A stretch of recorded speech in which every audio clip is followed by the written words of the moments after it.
What's up, guys? Welcome to Gabe's Aquarium, tracking the progress of my 29-gallon dry start. You know, I wanted to try the dry start. I don't know. I think just because I wanted to try it. It's working well. Everything's growing in nicely. It's 4 weeks this, so it's in 2 more days. It'll be 4 weeks since I planted the Monte Carlo. And I got to give a shout out to a guy in a planted tank Facebook group that I follow. I don't really remember his name. I don't know if he would want me to call out his name. He probably doesn't even watch this channel, but if he is, you know who you are. And so he helped kind of give me some feedback. I had originally planted not very densely. I planted like pretty large clumps of Monte Carlo, and he was like, dude, you could totally break those into like 2 more clumps and plant a lot more densely and carpet in half the time. Well, I actually did that and then some. I took out each of those clumps and then I got to break those into like 4 to 5 more pieces, and I planted really densely. And some of the Monte Carlo, I didn't really necessarily quote unquote plant.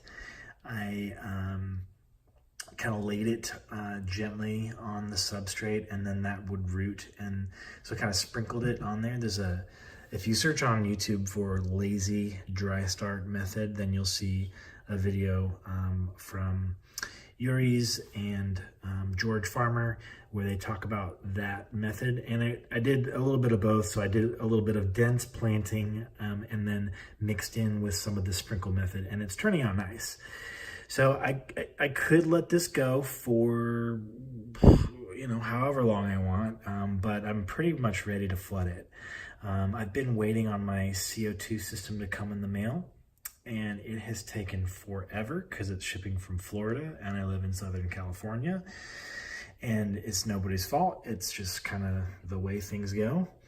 So once I get that, I'm going to flood this tank. If I had to do this over again, and let's say I already had a CO2 system, I probably wouldn't do this method just because with injected CO2, you're going to get pretty good growth anyways. So there's really no real reason to do that.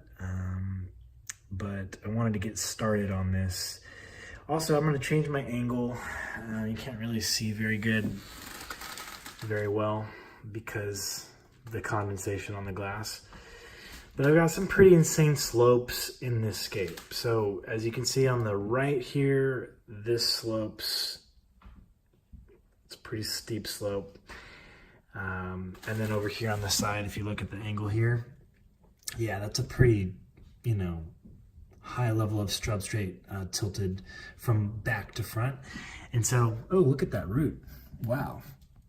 So I can zoom in. Dang, that root system is pretty, they like to go pretty deep towards the glass.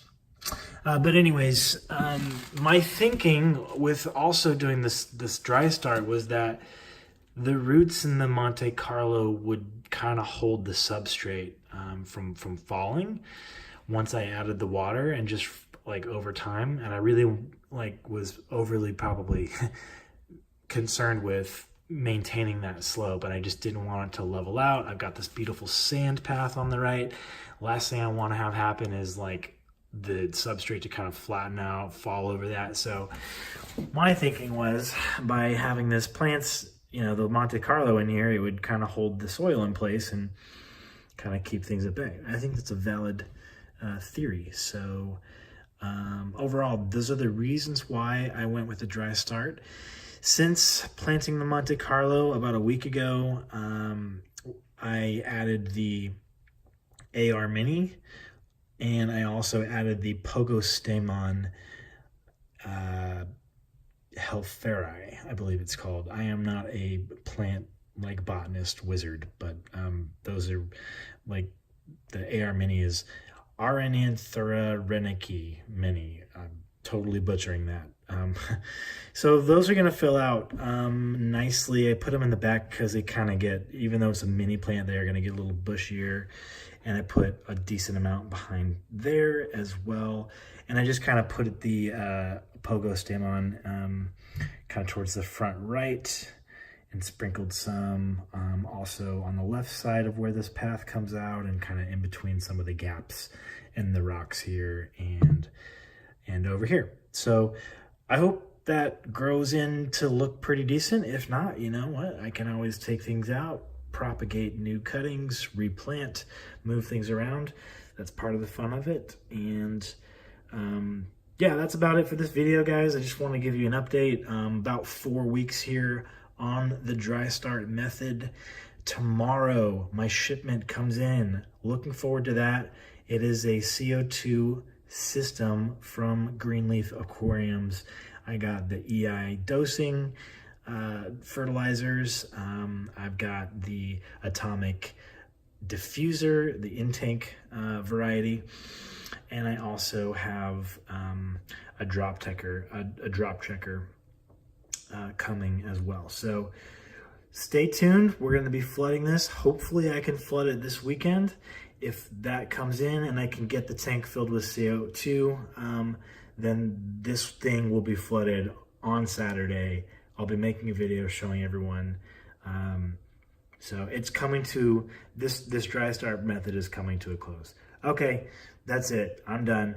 Thanks for swimming by. See you later.